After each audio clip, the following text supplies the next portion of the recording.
Hello, bachcho. Let's read the question. So the question here says that the vegetarian food habits of a man helps in getting. So we need to find out whether the energy will be more which will be attained by this organism or it will be less.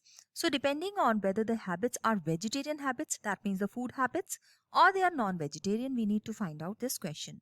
और इस question के अंदर अगर हम देखें तो जो की कंसेप्ट है वो 10% एनर्जी लॉ है. सो की कंसेप्ट इस क्वेश्चन का है 10% एनर्जी लॉ, जो कि लिनमैन नाम के साइंटिस्ट ने दिया था.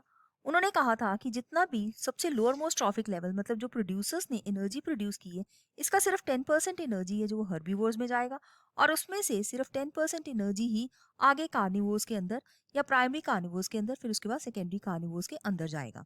सो यहाँ पे हम देख सकते हैं कि 10,000 जूल्स ऑफ एनर्जी अगर प्रोड्यूसर्स प्रोड्यूस कर रहे हैं तो हर्बीवोर्स के अंदर सिर्फ वो 1,000 जूल्स जाएगी और कार्निवोर्स के अंदर वो 100 जूल्स जाएगी. सो जैसे जैसे हायर ट्रॉफिक लेवल्स बढ़ते जाते हैं तो एनर्जी का अमाउंट है जो वो कम होता जाता है. और यही रीजन है कि जो नेचर के अंदर फूड चेन्स है जो वो बहुत कम होती है. So less number of food chains है वो होती हैं.